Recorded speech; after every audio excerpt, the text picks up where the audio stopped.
Hello students, मेरा नाम है Sonu Kumar. Welcome back to Alpha Classes. आज हम लोग क्वाड्रेटिक इक्वेशन के 4.3 एक्सरसाइज कर रहे हैं। इसके हम लोगों ने 2 एक्सरसाइज कर चुके थे, 4.3 के भी 2-3 क्वेश्चन कर लिए थे। तो इसमें क्या है, वर्ड प्रॉब्लम दी है मेरे को। इसमें बोला है कि भाई रहमान है, उसकी 2 एज दी गई है। ठीक है, आज से एक एज है आज से 3 साल पहले की जब वो छोटा था, और एक एज है 5 साल बाद की जब वो बड़ा हो जाएगा। उन एजिस का रेसिप्रोकल किया। रेसिप्रोकल मतलब अगर सपोज करो उसकी प्रेजेंट एज कितनी मान लेता हूं मैं, उसकी प्रेजेंट एज मान लेता हूं मैं x। ठीक है, तो आज से 3 साल अबो की एज कितनी हो जाएगी? आज की एज में 3 साल कम कर दो, x-3, और आज से 5 साल बाद की एज कितनी हो जाएगी उसकी? आज की एज में 5 ऐड कर दो, 5 साल ऐड कर देंगे, ये हो गया। ठीक है, तो उसने बोला इन एजिस का रेसिप्रोकल। रेसिप्रोकल मतलब 1/x-3 प्लस 1/x+5, ये जो है ये कितना आ रहा है? 1:3, 1/3। ठीक है, तो बहुत सरल है। ये हम लोग को इक्वेशन दी है, इसको सॉल्व करके अपन क्वाड्रेटिक इक्वेशन बनाते हैं पहले, फिर सॉल्व करते हैं हम। चलिए ऐसे ले लेते हैं, x+5 x-3, ये मल्टीप्लाई हो जाएंगे आपस में।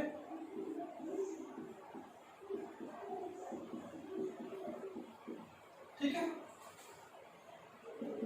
कितना हो जाएगा? ये हो जाएगा 2x + 2। नीचे कितना सॉल्व हो जाएगा? ये होगा, मैं डायरेक्ट लिख रहा हूं, प्लस का 2x माइनस का 15 1/3। ठीक है, x का स्क्वायर माइनस, और ये कितना हो जाएगा? -3x प्लस का 5x, यानी कि प्लस का 2x बचेगा। -3 × प्लस का 5 15। अब क्रॉस मल्टीप्लाई करा देते हैं इसको।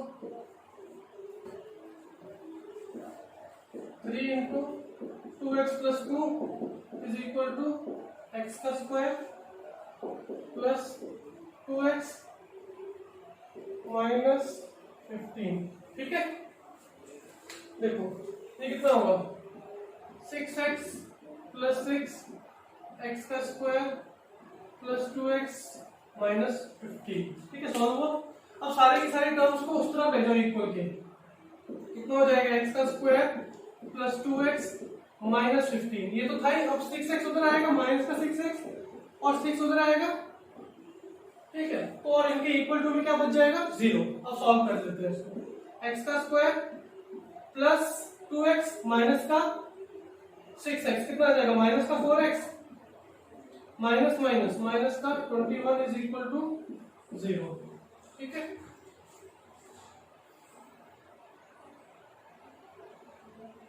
ठीक है, ये हमारी क्वाड्रेटिक इक्वेशन बन गई। अब इसको सॉल्व करते हैं अपन रूट्स के लिए। इतना नोट डाउन कर लो एक बार पहले। ठीक है, ये हमारी क्वाड्रेटिक इक्वेशन थी। इसको सॉल्व करते हैं, मिडिल टर्म स्प्लिट से करेंगे कि भाई अपने को क्या चाहिए? 21 को स्प्लिट करते हैं। 21 को क्या लिख सकते हैं? 3 × 7, एक ही ऑप्शन है हमारे पास। ठीक है, 21 आता है, इनको ऐड करते हैं। 3 + 7 कितना आएगा? 10, और 7 और 3 का डिफरेंस कितना आएगा? 4। कौन सा वाला केस लग रहा है आपको सुटेबल? ये केस है। ठीक है, देखो 4 चाहिए मेरे को, तो क्या लिखेंगे अपन? x का स्क्वायर लिखा। अब यहाँ पे 7x और 3x तो आएगा ही, और माइनस का 21 = 0। साइन कौन कौन से होंगे? जैसा आपको बताया कि बड़े वाले का साइन, इसका जो साइन है ये वाला हमेशा बड़े वाले से आता है। अब इसका अपोजिट साइन इसको देना पड़ेगा, क्योंकि दोनों का डिफरेंस निकालना है हम लोगों ने। पहली चीज, 2 चीजों में कॉमन क्या है? x कॉमन है, x-7 जो ब्रैकेट में सेम चीज है उसको भी यहाँ पे ले लो। अब यहाँ पे देख लो कॉमन क्या है? प्लस का 3, तो x + 3 एंड x-7 = 0। ठीक है, अब या तो दोनों का प्रोडक्ट 0 है, तो ये टर्म 0 होगी। x + 3 = 0, देयरफॉर x कितना आएगा? -3। और इस केस में कितना आएगा? x-7 अगर 0 होगा तो देयरफॉर x की वैल्यू कितनी होनी चाहिए? 7। ठीक है भाई, एज की बात हो रही थी। x क्या था? रहमान की एज थी। तो एज नेगेटिव में तो नहीं हो सकती, एज कैसे होगी? हमेशा पॉजिटिव। तो यानी कि रहमान की आज की एज कितनी है? प्रेजेंट एज ऑफ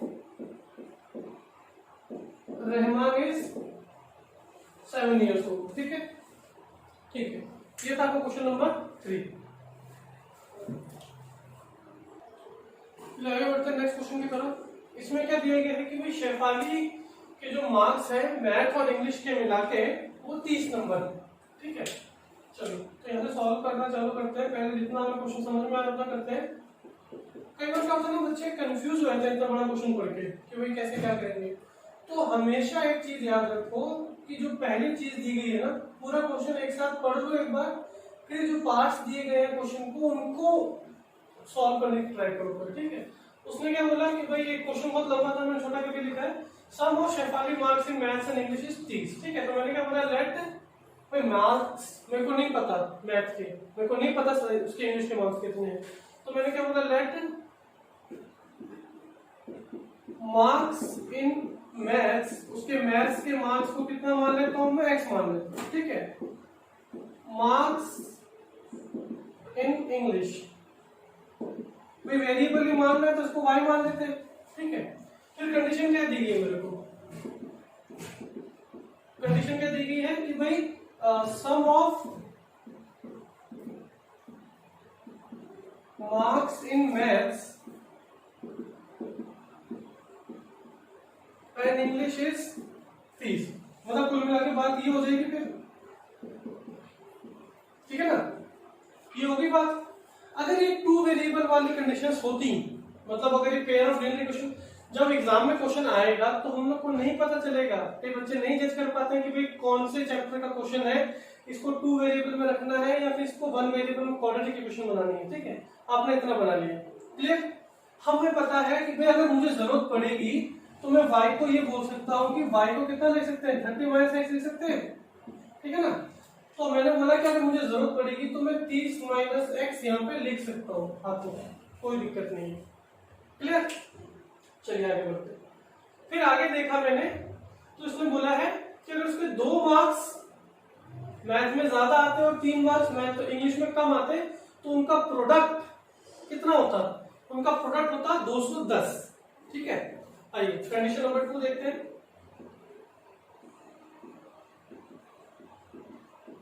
कंडीशन 2, अभी उसके मार्क्स कितने हैं मैथ में, मैथ में x मार्क्स है, 2 मोर लेके आएगा तो x + 2 हो जाएंगे, ठीक है ना।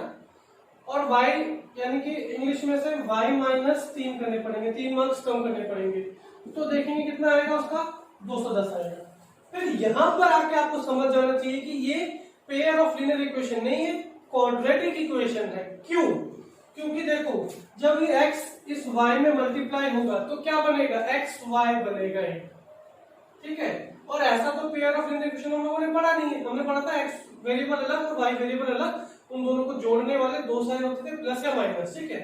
फिर हम समझेंगे कि अच्छा भाई ये तो क्वाड्रेटिक इक्वेशन की बात कर रहा है, यहाँ पे क्वाड्रेटिक इक्वेशन की बात कर रहा है, तो फिर उसके लिए मुझे y को भी लेना पड़ेगा किसके टर्म्स में, x के टर्म्स में, मुझे ये वाली चीज लेनी पड़ेगी, ठीक है। ये वाली टर्म पुट कर लेते हैं, x + 2 30 - y - 3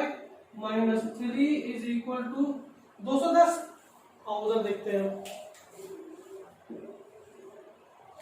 कितना आएगा,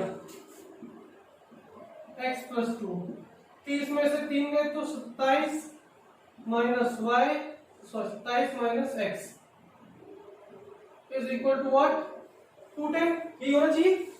30 में से 3 जाएंगे 27, 27 में से y नहीं, यहाँ पे x आएगा, ठीक है ना।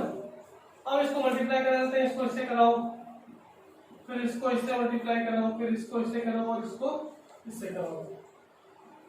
27 का x - x का स्क्वायर प्लस 54 माइनस का 2x = 210, सिंपल सी चीज है। अब इसको सॉल्व करते हैं, माइनस का है प्लस का है, कितना हो जाएगा 25x, यही होगा।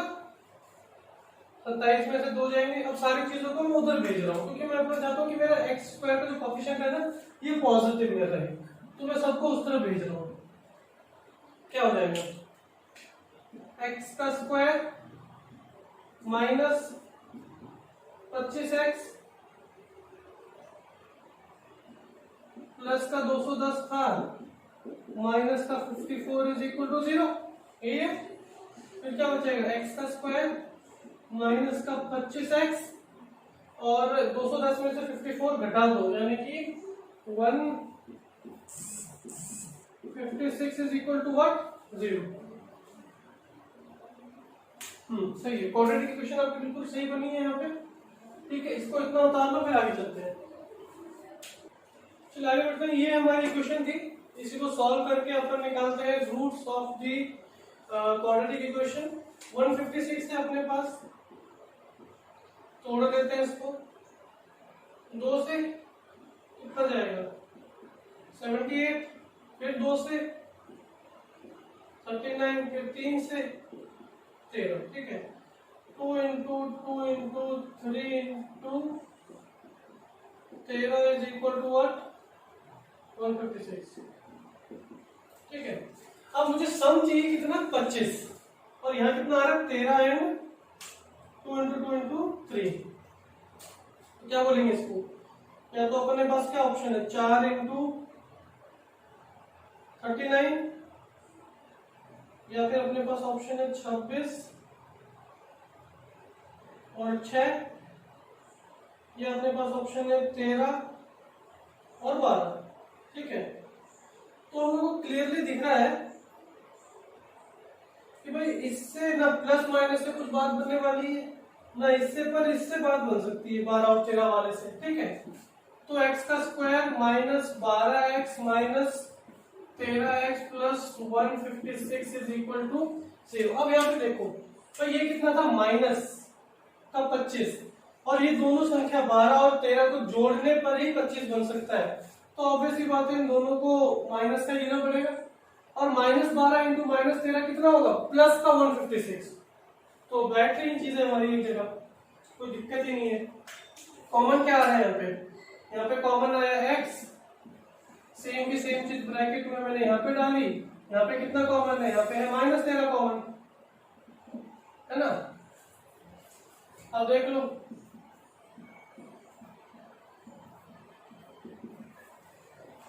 तो एक बार x माइनस 13 को 0 के बराबर किया तो देयरफॉर x की वैल्यू कितनी आई 13 और एक बार मैंने x माइनस 12 को 0 के बराबर किया तो x की वैल्यू कितनी आई 12। ठीक है, तो मैथ्स के मार्क्स माने थे हम लोगों ने तो, ठीक है ना। अगर एक बार उसके मैथ्स में हम लोग x मार्क्स 13 मार्क्स मानते हैं, हम लोगों ने क्या माना था कि भाई मैथ्स के जो मार्क्स हैं उसके वो x है और इंग्लिश के कितने थे 30 माइनस x की दो वैल्यूज आएंगे 12 और 13। अगर x की वैल्यूज 13 लिखते हैं तो इंग्लिश में मार्क्स कितने हो जाएंगे 17 और अगर इसकी वैल्यू 12 लिखते हैं तो मार्क्स कितने हो जाएंगे 18।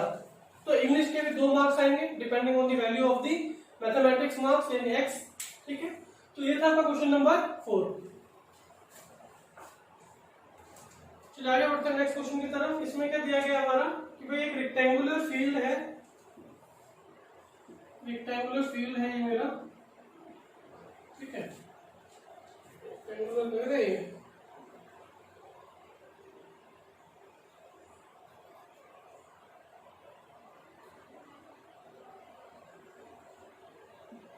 ठीक है, रेक्टेंगुलर फील्ड है तो ये क्या होती है जो अपोजिट वर्टिसेस को जोड़ते हैं इसको डायगोनल बोलते हैं। ठीक है, तो उसने बोला कि जो डायगोनल है D और ये लेंथ है L और ये ब्रेड्थ है B, तो डायगोनल का एक रिलेशन दिया गया है डायरेक्ट ब्रेड्थ के साथ और लेंथ का भी एक रिलेशन दिया गया है ब्रेड्थ के साथ। ठीक है, तो अपन क्या करते हैं let breadth of the rectangle is x, इसको मैं कितना मान लिया x मान लिया। अब d को देखते हैं। Diagonal of the rectangle field 60 more than it's shorter side. Shorter side तो ब्रेड्थ ही होती है, तो डायगोनल कितनी है 60 मोर, यानी कि x में कितना ऐड करेंगे 60 मोर मीटर्स। ठीक है, वेयर एज लेंथ कितनी है 30 more than the shorter side, यानी कि x में कितना ऐड करेंगे 30। बस खत्म। अब क्या लगाना है भाई, हमें पता है कि ये कितना होता है 90 डिग्री, ये होती है हाइपोटेनस, ये होती है परपेंडिकुलर, ये होती है बेस। लगाएंगे Pythagoras theorem, b square plus p square is equal to h का स्क्वायर। बी स्क्वायर कितना है मेरा, बी स्क्वायर है मेरा एक्स, परपेंडिकुलर कितना है, मतलब कुछ भी ले सकते हैं, एक्स प्लस 30 का स्क्वायर, और ये कितना है एक्स प्लस 60 का स्क्वायर। ठीक है, तो ये कितना हो जाएगा, एक्स का square plus x square plus 900 plus 60x equal to x का स्क्वायर प्लस 3600 प्लस 120x।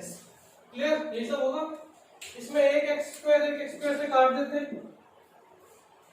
बाकी टर्म्स को यहां देखो, यहां लिख रहा हूं क्या बचा हुआ है, एक्स का स्क्वायर बचा, 900 बचा एंड 60x, इधर क्या बचा 3600 प्लस 120x, ये चीजें बची। इनको इधर लेके आ जाओ, एक्स का square plus 60 minus 120x plus 900 minus 3600 is equal to 0। ठीक है, अब इसको सॉल्व कर लेते हैं। X square minus 60x minus कितना आएगा 2500 इज इक्वल टू 0। ठीक है, एक बार क्वाड्रेटिक इक्वेशन चेक कर लेते हैं। बिल्कुल सही है। ठीक है, ये आ चुकी है आपकी क्या क्वाड्रेटिक इक्वेशन। इसको सॉल्व करते हैं। 2500 को ऐसे नंबर्स में तोड़ना है जो 60 और कितना बनाए, सॉरी 60 बनाए। ठीक है, अब यहां देखो 2500 को ऐसे लिख सकते हैं क्या, मतलब 25 इंटू 100 को लिख सकते हैं 25 इंटू 4। ठीक है ना, ये ऐसे तो लिखेंगे 25 इंटू 100। 2500 को 100 को क्या लिख दिया मैंने 25 इंटू 4, तो इसको क्या लिख सकते हैं 5 इंटू 5, 5 इंटू 5, 2 इंटू 2। ठीक है, अब बनाना है कितना 60 बनाना है। ठीक है, तो ये देखो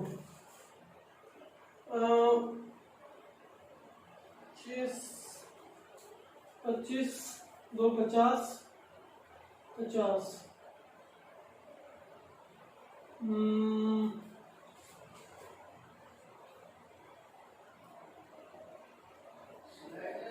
20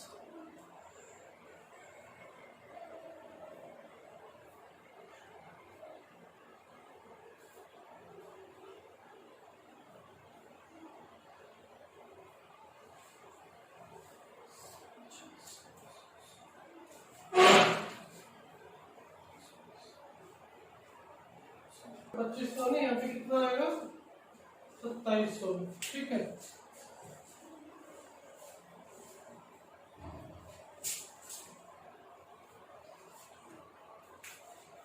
तो 2700 को क्या लिख सकते हैं 27 इंटू 100 लिख सकते हैं। इसको क्या लिखेंगे 3 इंटू 3 इंटू 3,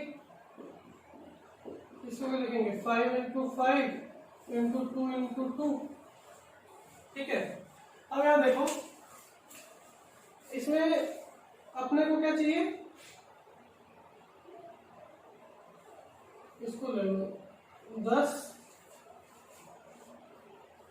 30 9 90। ठीक है, ये क्या बन रहा है 90 इंटू 30। एक ये मैंने बनाया है, बहुत सारे बन सकते हैं, तो बहुत सारे केस बन सकते हैं, सिर्फ अपने वही पकड़ा जो हमें चाहिए। एक्स का square 90x 30x minus 2700 is equal to 0। देखो मैंने 5 इंटू 2 10, 10 और 1 3 लिया, 30 हो गया, 3 और 3 9, 9 और 10 90 हो गया। ठीक है, यहाँ पे माइनस का साइन है, यहाँ पे माइनस का साइन लगेगा, यहाँ पे प्लस का लगेगा। कॉमन क्या आ रहा है x minus 90 is equal to 0। यहाँ कॉमन कितना आएगा प्लस का 30, x प्लस 30, और यहाँ पे क्या है x minus 90 is equal to 0। Therefore x की वैल्यू एक बार आएगी -30, और x की वैल्यू एक बार कितनी आएगी प्लस का 90। ठीक है, और ये हम लोगों ने क्या लिया था, हम लोगों ने डिस्टेंस ले रखी थी। डिस्टेंस ले रखी है तो वो नेगेटिव में तो नहीं आ सकती, तो ऑब्वियसली बात है कि हमारी जो b है वो कितनी आएगी 90 मीटर। d कितनी आएगी 90 प्लस 60 150 मीटर। ये कितनी आ जाएगी 90 प्लस 30 यानी कि 120 मीटर। ठीक है, हाँ सही है। ये था आपका क्वेश्चन नंबर 5।